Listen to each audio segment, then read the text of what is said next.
go wrong with the blues, I always say. All right, we got an amazing show. Of course, I mentioned the Oscars are this Sunday. Everyone's got Oscar fever. They're all wondering who's going to win. So I thought it might be fun to take a look at some of the nominees tonight with a very special Oscar edition of Conan on the Aisle.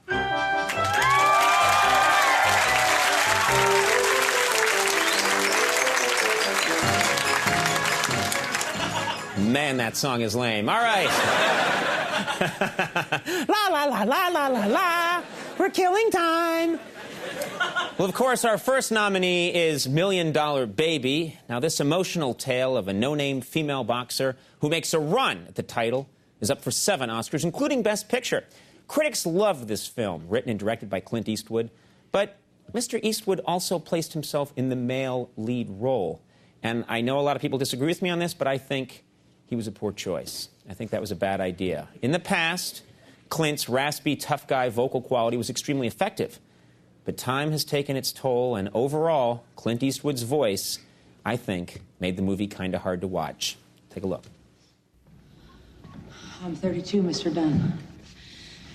And I'm here celebrating the fact that I spent another year scraping dishes and waitressing, which is what I've been doing since 13. And according to you, I'll be 37 before I can even throw a decent punch. Other truth is, my brother's in prison. My sister cheats on welfare by pretending one of her babies is still alive. My daddy's dead, and my mama weighs 312 pounds. If I was thinking straight, I'd go back home, find a used trailer, buy a deep fryer and some Oreos. The problem is, this is the only thing I ever felt good doing. If I'm too old for this, then I got nothing. That enough truth to suit you? Don't you say that. Don't you say that if it ain't true. I love the guy, but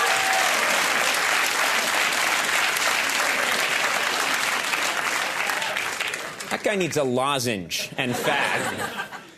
Our next nominee is The Passion of the Christ. Mel Gibson's biblical epic was one of the biggest grossing movies of the year, and it's nominated for Best Cinematography, Best Makeup, and Best Original Score. Now, honestly, I gotta say, I was too distracted by Gibson's inappropriate attempts to add humor to the story to notice anything else. You know what I mean? Gibson just loves his little jokes and gags, and he's working them in, and I thought that hurt the story. Take a look at this scene where Jesus is visited by the devil.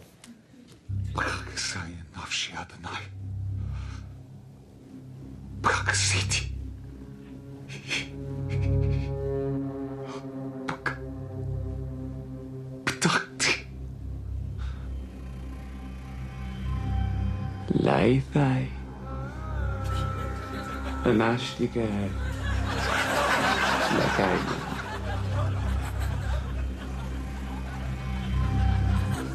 La. Laithai. Lakai.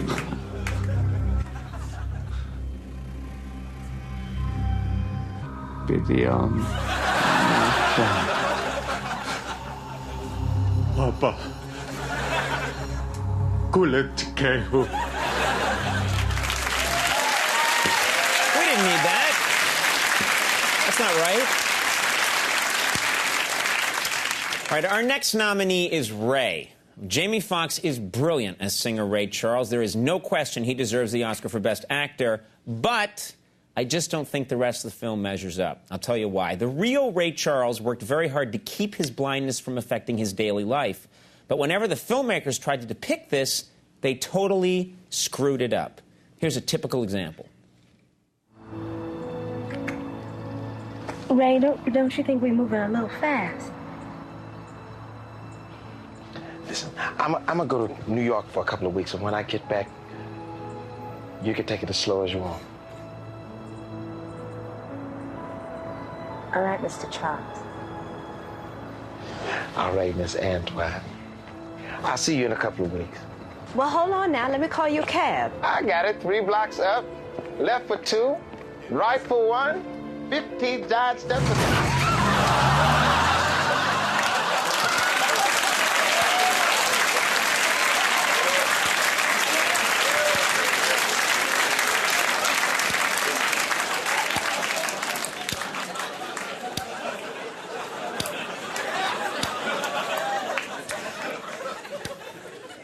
We're going to get some mail on that.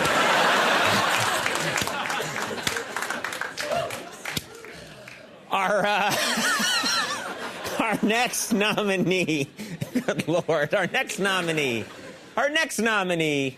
is The Aviator. Now, Martin Scorsese's Howard Hughes epic leads the field with 11 nominations, including Best Picture. Leonardo DiCaprio is great as Howard Hughes, and I really love Cate Blanchett as Katharine Hepburn. But one of their scenes really bugged me. It's when Hughes is letting Hepburn fly his plane and they start to approach this mountain. Now, I understand how movies are made. The mountain footage is shot separately and then superimposed into the scene. But I just thought they did a really poor job with the special effect. Take a look. So you gotta feel the vibration of the engine to your fingertips. Feel it? Well, she's all yours. Where are you going? I think there's some milk back here. Just keep us steady now. All right. Howard, Yeah? there's a rather alarming mountain heading our way. Pull back on the wheel a smidge. Go on.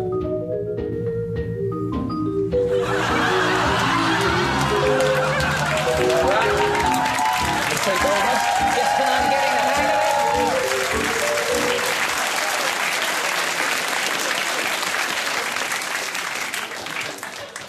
it. That's going to be a phone call.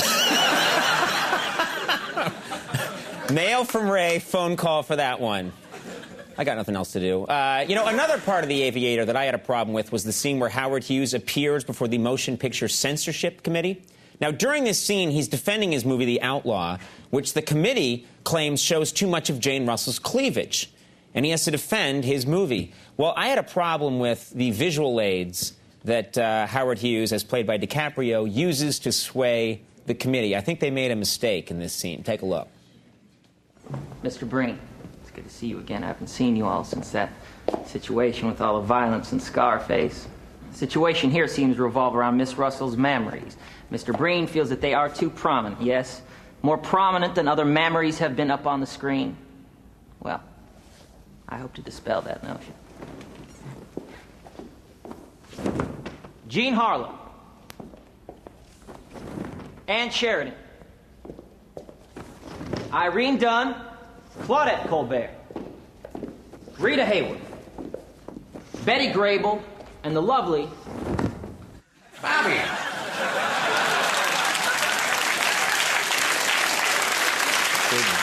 Big. We've had him here. He does have a rack, that guy.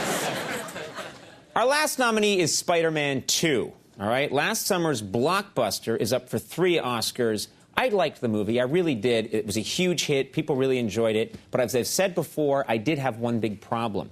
In an effort to be hip, the producers spiced up the script by referencing a shocking celebrity scandal ripped right from the tabloids a couple of months ago. And it completely ruined the scene where Peter Parker and Mary Jane were sharing an intimate moment in a diner. Take a look. Kiss me. Kiss you. I need to know something.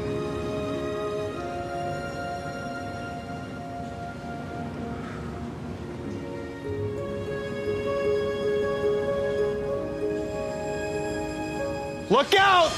Here comes Billy Joel!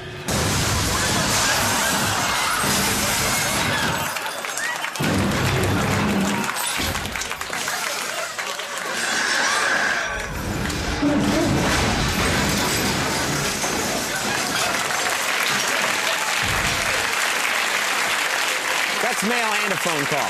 So it all comes together. All right, ladies and gentlemen, we're going to take a little break. When we come back, John Travolta will be joining us. We'll see you.